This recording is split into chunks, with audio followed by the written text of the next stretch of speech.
ایک بار پھر صلوات۔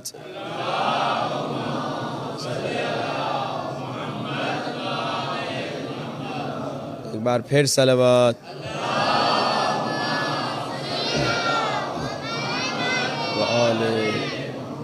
ایک بار پھر صلوات۔ صلی علی اللہ اکبر یا رسول اللہ، زندہ باد مردہ باد بے شمار۔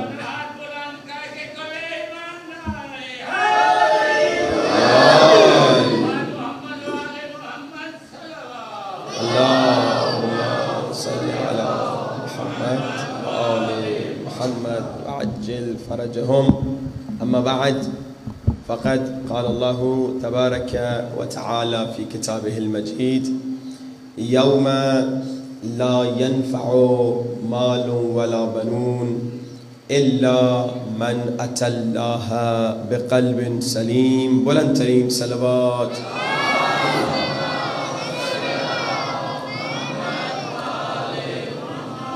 اذان واجب الاحترام، مسلسل گفتگو ہو رہی ہے کہ خالق کائنات ایک مشکل منزل کی طرف اشارہ فرما رہا ہے کہ جب پیسہ کام نہیں آئے گا، جب بچے کام نہیں آئیں گے، جب یہ دنیا، یہ گھر، یہ دولت کام نہیں آئیں گے، اس وقت کا مشکل کشا قلب سلیم ہوگا۔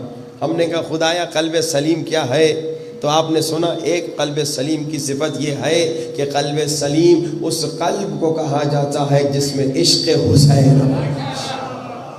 دوسری قلب سلیم کی صفت کا آغاز کل ہوا۔ قلب سلیم اس قلب کو کہا جاتا ہے جس میں ایمان ہو۔ اور آپ نے کل سنا کہ ایمان کیا ہے؟ مولا رسول خدا نے بتایا کہ کل ایمان علی ہے۔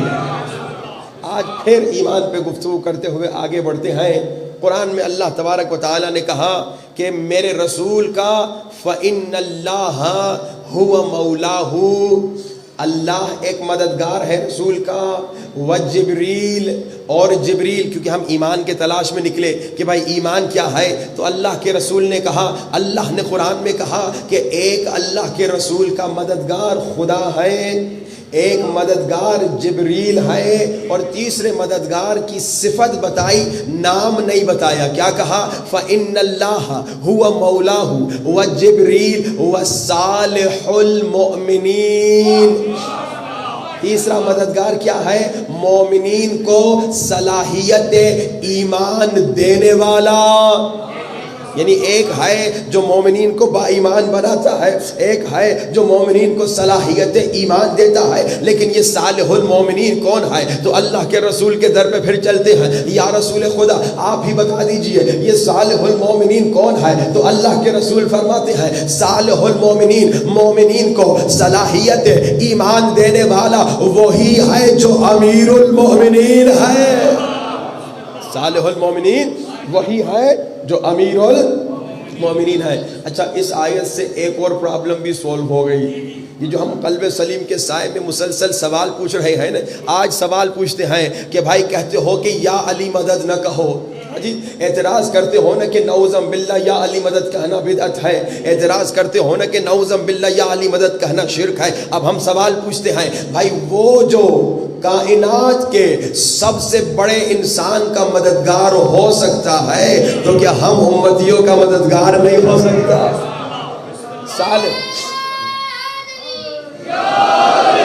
علی مولا رسول کے مددگار، اللہ کہہ رہا ہے فَإِنَّ اللَّهَ هُوَ مَوْلَاهُ وَجِبْرِيلُ وَصَالِحُ الْمُؤْمِنِينَ، اللہ مددگار، جبریل مددگار، مومنین کو صلاحیت ایمان دینے والا مددگار۔ آپ نے سنا کہ مولا رسول خدا نے فرمایا کہ صالح المومنین امیر المؤمنین ہے، یعنی امیر المومنین رسول کے مددگار ہیں۔ تو جب مولا علی رسول کی مدد کر سکتے ہیں تو کیا ہماری مدد نہیں کر سکتے۔ اچھا یہ بھی سنتے جائیں، کیونکہ ہمارا موضوع چل رہا ہے عقل سلیم اور قلب سلیم۔ عقل سلیم کے سائے میں سوال پوچھتے ہیں، بھائی تم کہتے ہو کہ غیر اللہ سے مدد مانگنا بدعت ہے، یہی کہتے ہو نا کہ بھائی غیر اللہ سے مدد نہ مانگو، تم کہتے ہو غیر اللہ سے مدد مانگنا شرک ہے، نعوذ باللہ۔ اب قرآن میں اللہ خود کہہ رہا ہے ان تنصر اللہ ینصرکم۔ بھائی عجیب بات ہے، تم چیخ کے کہہ رہے ہو غیر اللہ سے مدد نہ مانگو، خود اللہ غیر اللہ سے مدد مانگ رہا ہے۔ قرآن کی آیت ہے کہ بھائی اللہ کو مدد کرو گے تو اللہ تمہیں مدد کرے گا۔ نہ صرف یہ بلکہ اللہ نے قرآن میں کہا وَأَقْرِضُ اللَّهَ قَرْضًا حَسَنًا۔ تم کہہ رہے ہو غیر اللہ سے مدد مانگنا بدعت ہے، اللہ تو غیر اللہ سے قرضہ بھی مانگ رہا ہے۔ بھائی یہ جو کہتے ہیں کہ غیر اللہ سے مدد مانگنا بدعت، آئیے عقل سلیم کے، میں نے شروع سے پہلی مجلس سے یہی کہا کہ لوگوں، میرے بھائیوں، غور سے کوئی بھی عقیدہ بناتے ہو تو ذرا سوچو عقل سلیم کے سائے میں یہ عقیدہ قرآن کے ساتھ ہے یا قرآن کے مخالف ہے۔ تم اپنی عقل کو انڈیپینڈنٹلی استعمال نہیں کر سکتے کہ بھائی میری عقل نے یہ سمجھا۔ وہ میں نے آپ کو ابو حنیفہ کا واقعہ سنایا تھا نا، اپنی عقل کو انڈیپینڈنٹلی ہم استعمال نہیں کر سکتے۔ ہماری عقل اہل بیت کی عقل کے سائے میں، ہماری عقل نبی کی عقل کے سائے میں، ہماری عقل قرآن کے سائے میں عقل سلیم ہوگی۔ اب اذان محترم انہوں نے کہہ دیا غیر اللہ سے مدد مانگنا بدعت ہے، اللہ خود غیر اللہ سے مدد مانگ رہا ہے۔ اللہ خود کہہ رہا ہے کہ جو مجھے مدد کرے گا میں اسے مدد کروں گا، جو قرضہ دے گا میں اسے مدد کروں گا۔ اچھا اب دیکھیے یہ جملہ بھی میں کہتا جاؤں، دیکھیے یا اللہ مدد کہنا عیب نہیں ہے، یا اللہ مدد کہنا کبھی کبھی یہ بھی ایک مس انڈرسٹینڈنگ ہو جاتی ہے کہ بھائی یا اللہ مدد اور ہے یا علی مدد اور ہے۔ نہیں، یا اللہ مدد کہنا وہی یا علی مدد ہے۔ کیونکہ علی مولا کون ہے؟ علی مولا کیونکہ علی مولا مظہر صفات خدا ہے۔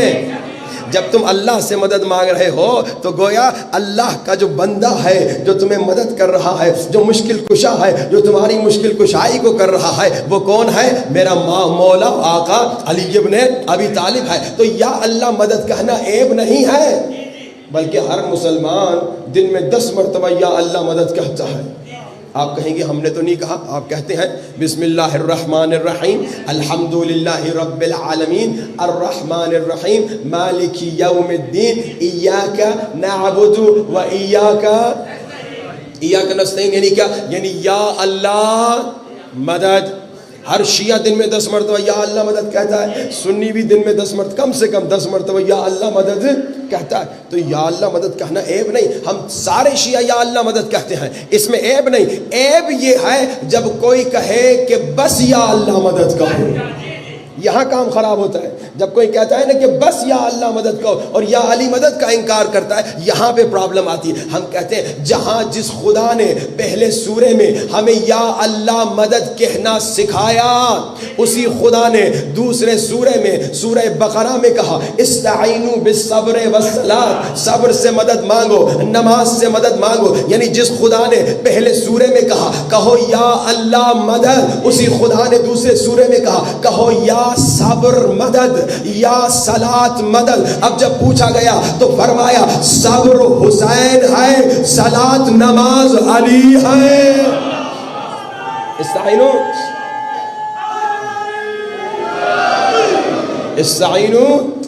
بالصبر والصلاۃ، صبر اور صلاۃ سے مدد مانگو، نماز سے مدد مانگو، صلاۃ سے مدد مانگو، صبر سے مدد مانگو۔ بھائی جہاں اللہ نے یا اللہ مدد کہا کہو یا اللہ مدد، وہی خدا نے کہا کہ صبر سے بھی مدد مانگو، حسین سے بھی مدد مانگو، نماز سے بھی مدد مانگو، علی سے بھی مدد مانگو۔ اچھا ایک اور حدیث بھی سنتے جائیے اللہ کے رسول کی۔ اللہ کے رسول کہتے ہیں الایمان شطران، ایمان کے 2 حصے ہیں، شطرہ صبر شطرہ شکر۔ آدھا ایمان صبر ہے، آدھا ایمان شکر ہے۔ اللہ نے کیا کہا؟ استعینوا بالصبر، صبر سے مدد مانگو۔ اور اللہ کے رسول کیا کرے؟ صبر آدھا ایمان ہے۔ توجہات کا طالب ہوں بھائی، اللہ کہہ رہے صبر سے مدد مانگو اور رسول کہہ رہے صبر آدھا ایمان ہے۔ تو عزیزان محترم، جب آدھے ایمان سے مدد مانگنا جائز ہے تو اب جو پورا ایمان ہوگا کل ایمان ہوگا۔ بس عزیزان محترم، ایمان کیا ہے؟ قلب سلیم کیا ہے؟ قلب سلیم وہ قلب ہے جس میں ایمان آ جاتا ہے، اور عقل سلیم کے سائے میں انسان قلب سلیم تک پہنچتا ہے، اور عقل سلیم کے سائے میں ہم مسلسل سوال پوچھتے ہیں۔ یہ ان بچوں کے لیے یہ سوالات بہت ضروری ہیں، جیسے میں نے کہا تقریباً 100 سے زیادہ سوالات ہیں، 120 تقریباً سوالات ہیں ہمارے اہل سنت کے بھائیوں سے، اور خدا کی قسم ہمارا اہل سنت کا بھائی اگر ان سوالات آپ ان سے پوچھیں یقیناً وہ شیعہ ہو جائے گا، مگر یہ کہ اس میں تعصب ہو، اگر اس میں تعصب نہ ہو تو وہ یقیناً 120 سوالوں کا جواب دیتے دیتے شیعہ ہو جائے گا۔ اب ہم سوال پوچھ رہے ہیں مسلسل، لیکن میں ہر روز کہہ رہا ہوں پیار اور محبت سے، خدا نہ خاصہ کسی کی توہین کرنا مقصد نہیں ہے، پیار اور محبت سے ہم ہر روز سوال پوچھ رہے ہیں۔ اے ہمارے بھائیوں، اے ہمارے دوستوں، اے ہمارے پڑوسیوں، اے ہمارے سنی بھائیوں، ہمارا سوال ہے عقل سلیم کا سوال ہے، ہمارا نہیں، عقل سلیم کے سائے میں، کہ بھائی مولا علی کے لیے ذوالفقار نازل ہوئی، حسنین کے لیے جنت سے کپڑے نازل ہوئے، بی بی زہرا کے لیے جنت سے انار نازل ہوئے، تو تمہارے پہلے 3 خلیفوں کے لیے جنت سے کیا کیا آیا؟ ایک سوال ہے، پیار اور محبت سے سوال ہے۔ بھائی تم کہتے ہو شیعوں میں حافظ قرآن نہیں ہے، ٹھیک ہے، پہلی بات تو شیعوں میں حافظ قرآن ہے، لیکن ہم سوال پوچھتے ہیں مولا علی کے علاوہ تمہارے پہلے 3 خلیفوں میں کون کون حافظ قرآن تھا؟ ہمارا سوال ہے، اچھا یہی سمجھو کہ ہمیں معلوم نہیں ہے، یہ سمجھو کہ بھائی ہم جاہل ہیں، تم ہمیں جواب دو، جیسے ہم نے پیار سے پوچھا ویسے تم بھی پیار سے ہمیں جواب دو۔ دیکھیں پیار اور محبت کی زبان پاکستان میں نہیں بلکہ پوری دنیا میں پیار اور محبت کی زبان معجزہ کرتی ہے، جھگڑے سے نہیں، اختلاف سے نہیں، کسی کی بے عزتی کر کے نہیں، پیار اور محبت سے۔ بھائی ہم سوال پوچھتے ہیں، اے ہمارے سنی بھائیوں، تم لوگ کہتے ہو عقل سلیم کا سوال، عقل سلیم سوال پوچھ رہا ہے، اے ہمارے سنی بھائیوں، تم لوگ کہتے ہو نا کہ جناب تمہارے پہلے خلیفے کے یہ فضائل، تمہارے دوسرے خلیفے کے یہ فضائل۔ اب ہمارا سوال عقل سلیم کے سائے میں، عقل سلیم پوچھ رہا ہے یہ فضائل جو تم اپنے پہلے خلیفے اور دوسرے خلیفے کے بتاتے ہو، اگر یہ فضائل ان کے تھے تو سقیفہ میں جب اصحاب آپس میں ڈسکشن کر رہے تھے، لڑ رہے تھے کہ خلیفہ کون بنے گا، تو وہاں پہ انہوں نے وہ فضائل جو آج تم کتابوں میں لکھتے ہو اپنے فضائل کیوں نہیں بتائے؟ بھائی سوال ہے نا کہ بھائی تم کہتے ہو کہ تمہارا پہلا خلیفہ اس کا یہ مقام، دوسرا خلیفہ اس کا یہ مقام، جو بھی ہے تم مانتے ہو، ہمارا سوال یہ ہے کہ بھائی جب سقیفہ میں لڑائی ہو رہی تھی، جب جھگڑا ہو رہا تھا، تو وہاں پہ انہوں نے اپنے یہ فضائل کیوں نہیں سنائے کہ بھائی رسول نے کہا تھا کہ فلاں یہ ہے، فلاں یہ ہے، فلاں کا یہ مقام ہے، فلاں کھڑکی ہے، فلاں چھت ہے، فلاں یہ ہے، فلاں، میں یہ کیوں نہیں فضائل وہاں سنائے تھے؟ بھائی مولا حسین نے کربلا میں یہی کہا نا کہ میں کون ہوں، میرا مقام یہ ہے، میری عظمت یہ ہے۔ مولا علی نے جنگ صفین میں بتایا تھا نا کہ میں کون ہوں، میرا مقام یہ ہے، میری عظمت یہ ہے، میرے بارے میں رسول نے یہ کہا۔ ہمارا پیار اور محبت سے عقل سلیم کے سائے میں سوال ہے کہ بھائی یہ فضائل سارے جو آج کتابوں میں تم لکھتے ہو، تمہاری تاریخ میں کیوں نظر نہیں آتا کہ یہی فضائل تمہارے پہلے خلیفے اور دوسرے خلیفے نے سقیفہ میں بیان کی ہوں کہ بھائی اس کو انتخاب کرو کیونکہ اس کا یہ مقام ہے، اس کو انتخاب کرو کیونکہ اس کا یہ مقام ہے؟ انہوں نے نہیں کہا۔ جب تمہارے تیسرے خلیفے کو قتل کرنے آئے تھے تو تمہارے تیسرے خلیفے کے بارے میں بہت سارے فضائل جو کتابوں میں ملتے ہیں، اس وقت تمہارے تیسرے خلیفے کے سپورٹرز اور ساتھی وہ فضائل کیوں نہیں سنا رہے تھے جو آج تم کتابوں میں لکھتے ہو؟ ہاں بھائی وہ سناتے ہیں نا کہ بھائی جسے مارنے آ رہے ہو اس کا یہ مقام ہے، اس کا یہ مقام ہے، اس کی یہ عظمت ہے، کسی نے یہ فضائل نہیں سنائے۔ اب ہمارا پیار سے محبت سے سوال ہے، تم لوگ کہتے ہو نا کہ اللہ کے رسول نے خلیفہ مقرر نہیں کیا، تم ہی لوگ کہتے ہو ہمارے پیارے بھائی، ہم دیکھیے یہی سمجھو کہ ہمیں پتہ نہیں، ہمیں آ کے بتاؤ۔ تم کہتے ہو کہ رسول خدا نے، عقل سلیم کے سوالات، کہ رسول خدا نے خلیفہ مقرر نہیں کیا، چلو تمہاری بات مانتے، یعنی تمہارے بقول یہ رسول کی سنت ہے کہ خلیفہ مقرر نہیں کرنا، تو پھر تمہارے پہلے خلیفے نے خلیفہ مقرر کیوں کیا؟ بھائی عقل سلیم کا سوال، بھائی اگر رسول کی سنت ہے تو پھر تمہارے پہلے خلیفے نے رسول کی سنت کی مخالفت کیوں کی؟ تمہارے دوسرے خلیفے نے کیوں کہا کہ بھائی شورا بنائی جائے؟ وہ بھی چھوڑ دیتا کہ بعد میں لوگ سقیفہ پہ جمع ہو جاتے اور کسی کو انتخاب کر دیتے۔ بھائی یا تو یہ زیادہ عقل مند تھے، یا نعوذ باللہ نبی کے بارے میں کیا کہو گے؟ دیکھیے نا یہ سوال ہے پیار اور محبت سے، اور میں نے پچھلے سال اس پہ اچھی خاصی گفتگو کی تھی، میں خیال چوتھی یا پانچویں مجلس میں نے کیا کہا تھا کہ بھائی اے لوگو، عقل سلیم کا سوال، تم کہتے ہو کہ رسول خدا نے خلیفہ مقرر نہیں کیا تھا، اب میرا سوال، رسول خدا نے برش کرنا سکھایا؟ رسول خدا نے واش روم جانے کے آداب بتائے کہ بھائی واش روم میں جاؤ تو پہلے الٹا پاؤں رکھو. رسول خدا نے مسجد میں آنے کے آداب بتائے کہ مسجد میں آؤ تو پہلے سیدھا پاؤں رکھو. رسول خدا نے پانی پینے کے آداب بتائے کہ دن میں بیٹھ کے پیو یا رات میں بیٹھ کے پیو, دن میں کھڑے ہو کر پیو یا رات میں کھڑے ہو کر پیو. یہ سارے چھوٹے چھوٹے آداب, کنگھی کرنے کے آداب کہ کھڑے ہو کر کنگھی کرو یا بیٹھ کر کنگھی کرو, لیٹنے کے آداب کہ سیدھے طرف سو یا ساتھ طرف سو, کپڑے پہننے کے آداب, عطر لگانے کے آداب. یہ کیا چھوٹی چھوٹی چیزیں نہیں ہیں, یہ وہ چیزیں ہیں. اگر میں نے برش نہیں کیا کیا میں کافر ہو جاؤں گا؟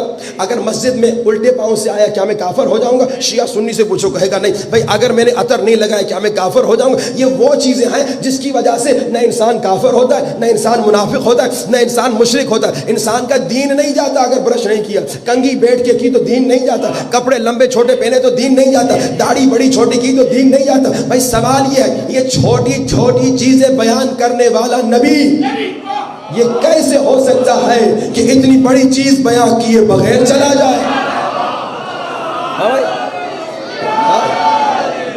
کتنی چھوٹی.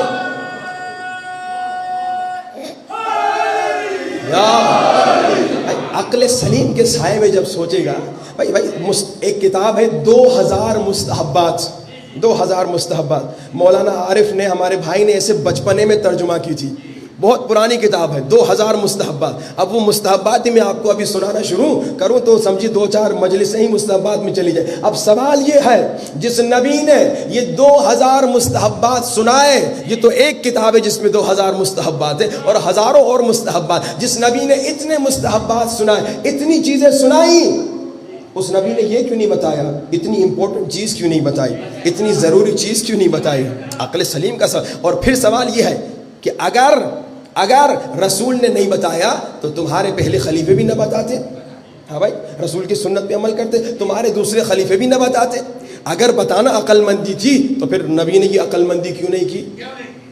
سوال ہے, عقل سلیم کا سوال ہے, اس کا جواب ہمیں چاہیے. اور اسی عقل سلیم کے سائے میں جب گفتگو ہوگی تو کیا ہوگا؟ انسان قلب سلیم تک پہنچے گا. کیونکہ عقل سلیم کہتا ہے, اے انسان 2 روپے کی خاطر 2 لاکھ کا نقصان نہ کر.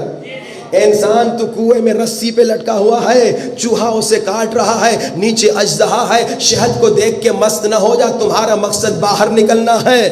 یہ میں صرف اشارہ کر رہا ہوں, آپ میرے ساتھ چلتے رہیے گا انشاءاللہ. عقل سلیم کہتا ہے, اے انسان 2 منٹ کی لذت کی خاطر ابدی زندگی تباہ نہ کر.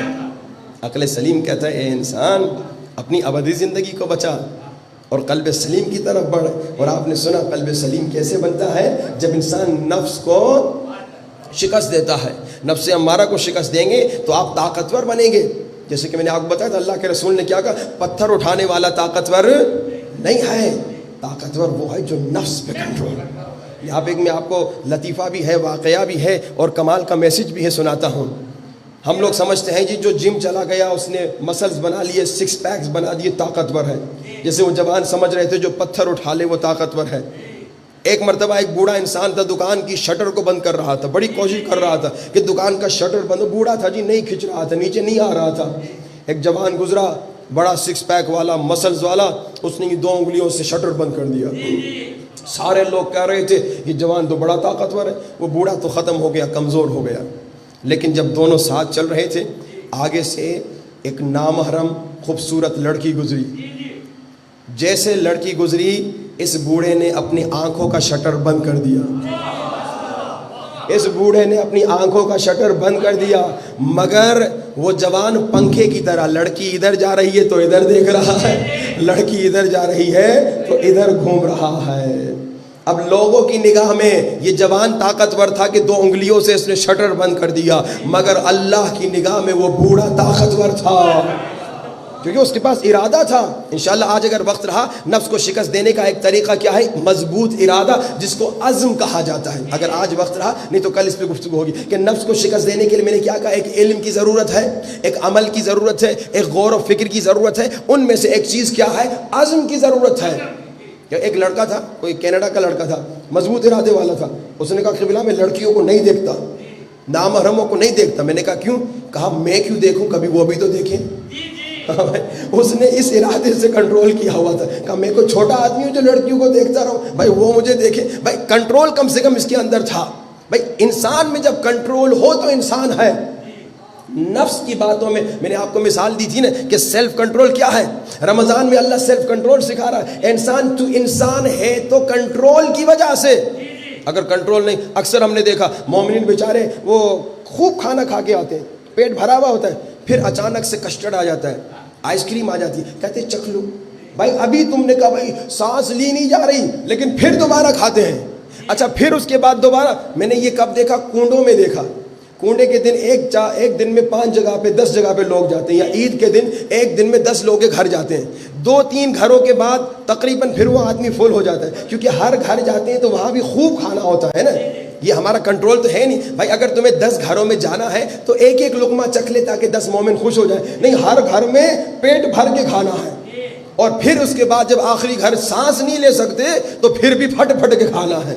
کنٹرول نہیں ہے. ہمارے استاد نے کہا کہ قبرستان میں جا کے دیکھ لو, اگر قبرستان میں تاریخیں لکھی ہوئی ہوں تو جا کے دیکھ لو, اکثر لوگ عید کے 2-3 بعد مرتے ہیں. بھائی عید کے 2-3 دن کے بعد کیوں مرتے ہیں؟ کہ اتنا کھا لیتے ہیں, یہ ہارٹ بیچارہ برداشت نہیں کر سکتا اور جناب پھٹ جاتا ہے. یہ انسان میں جب ارادہ نہ ہو تو نفس کی غلامی میں اتنا ذلیل ہوتا ہے کہ پیٹ کے سامنے بھی ذلیل ہو جاتا ہے. اور میں نے کیا کہا تھا, غور و فکر. نفس کو شکست دینے کے لیے جب انسان غور و فکر کرے گا, میں اکثر یہ مثال دیا کرتا ہوں کہ بھائی کبھی کبھی ہمارے پیٹ بہت بڑے ہو جاتے ہیں. جب ہم 40-50 سال کے ہو جاتے ہیں تو ہمارے پیٹ بہت بڑے ہو جاتے ہیں. تو میں کہتا ہوں بھائی 20 سال کے جب تم تھے, ذرا غور و فکر کرو, کیا اتنا بڑا پیٹ تھا تمہارا؟ نہیں تھا. اس وقت ماشاءاللہ بڑے اچھے اسمارٹ آدمی لگتے تھے. اب یہ جناب کیا ہو گیا, اپنی تصویر جا کے دیکھو 20 سال کے کتنے تھے, ماشاءاللہ اچھی باڈی تھی, لیکن اب جناب ماشاءاللہ سبحان اللہ ماشاءاللہ لا حول ولا قوت الا باللہ اتنا بڑا پیٹ ہو گیا. اب یہ اگر غور و فکر کرے گا انسان تو کہے گا واقعی یہ تو ظلم ہو رہا ہے, یہ تو ظلم ہو رہا ہے. ہمارے والد بزرگوار کہتے ہیں اے انسان کھانا کھانے سے پہلے, زیادہ کھانا کھانے سے پہلے, بہت زیادہ موٹا ہو جانے سے پہلے ذرا تھوڑی دیر یہ سوچو, اگر اسی موٹاپے کے ساتھ تم مرو گے تو تمہارا جنازہ اٹھانے والے تم پہ لعنت کریں گے, کہیں گے کم بخت نے اتنا کھایا وزن ہمیں اٹھانا پڑ رہا ہے. انسان جب غور و فکر کرے گا تو واقعی کہے گا بھائی یہ تو میری ذلت ہے, یہ تو میری بدنامی ہے, میں نے ایسا کام نہیں کرنا. لیکن نفس کیا کہے گا, کھانا کھاؤ جی بڑا مزیدار ہے جی. ہاں جی, وہ ایک مومن سے میں ملا تھا بیچارہ, اس نے خود بتایا مولانا شوگر بھی ہے, مولانا ہارٹ پیشنٹ بھی ہوں, مولانا کڈنی میں پتھری بھی ہے, مولانا یہ بھی ہے, پتہ نہیں کو 15-20 بیماریاں تھیں. اب نظر نیاز جب آیا, کسٹرڈ اور کیا نام اس طرح کے میٹھے کھانے, کوئی جشن کا دن تھا میرے خیال میں, تو اس کے بعد میں نے کہا جی آپ تو پھر ان میں سے کچھ بھی نہیں کھا سکیں گے. کہا جی قبلہ نظر اللہ نیاز حسینی. ہمارے جتنے مومنین ڈائبٹک ہیں وہ نظر اللہ نیاز حسینی کہہ کے وہ سب کچھ کھاتے ہیں. بھائی امام حسین کو مس یوز تو نہ کریے, صلوات پڑھیے بآواز بلند.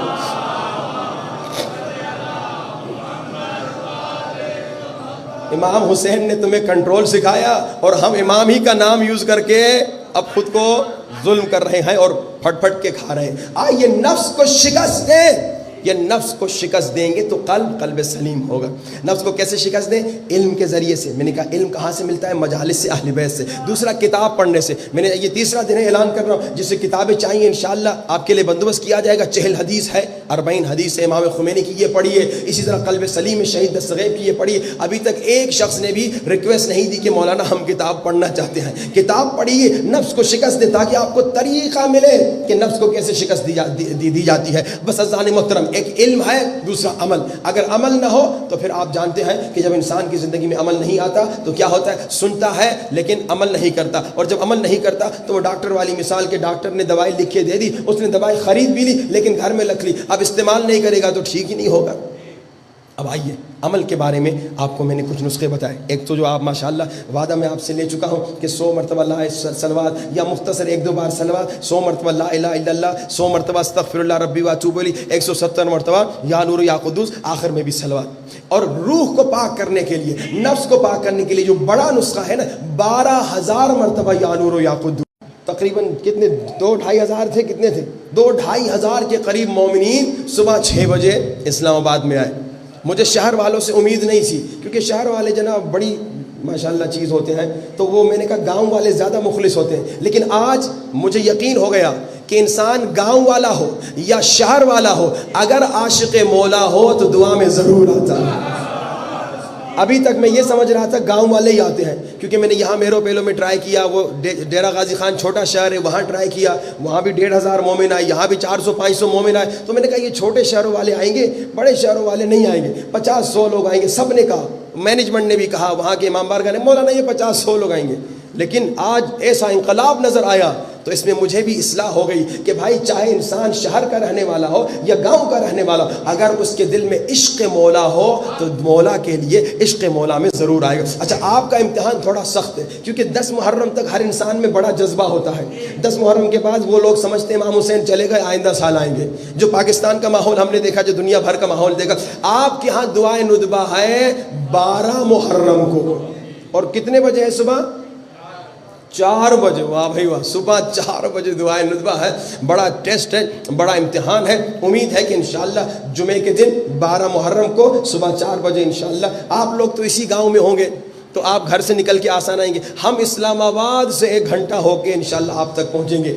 تو آپ یہ نہ کہیے گا کہ بھائی سستی ہو رہی ہے, نہیں, کم سے کم یہ سوچیے گا مولوی صاحب وہ بیچارہ 1 گھنٹہ سفر کر کے آئے گا اتنی دور سے, تو انشاءاللہ آپ کی خاطر, آپ کی محبت میں, کیونکہ بڑا اصرار کیا گیا مولانا اس سال بھی دعائے ندبہ رکھیے, تو ہم چاہ رہے تھے کہ یہ والی دعائے ندبہ اسلام آباد کو دی جائے, لیکن جو بعد والی ہے 12 محرم والی, وہ انشاءاللہ آپ کی خدمت میں ہم حاضر ہوں. انشاءاللہ امید ہے کہ جتنا مجمع ابھی یہاں پر موجود ہے وہ پورا مجمع انشاءاللہ دعائے ندبہ کے لیے حاضر ہو. بلند ترین صلوات.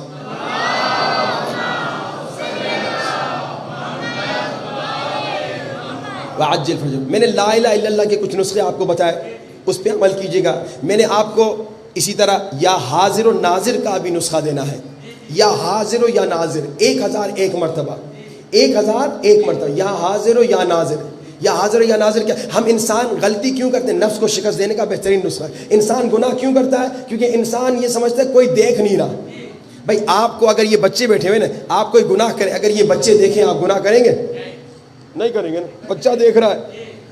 اگر کوئی بچہ دوسرے شہر کا بچہ ہو, آپ کے شہر کا بچہ نہ ہو, وہ دیکھے گا گناہ کریں گے؟ نہیں. کوئی جان پہچان والا دیکھے گناہ کریں گے؟ نہیں. جس کی عزت کرتے ہیں وہ دیکھے گناہ کریں گے؟ نہیں. جس کی آپ عزت کرتے ہیں گناہ کریں گے اگر وہ آپ کو دیکھے؟ نہیں. جو آپ کی عزت کرتا ہے وہ دیکھے آپ گناہ کریں گے؟ نہیں. اللہ تو دیکھ رہا ہے.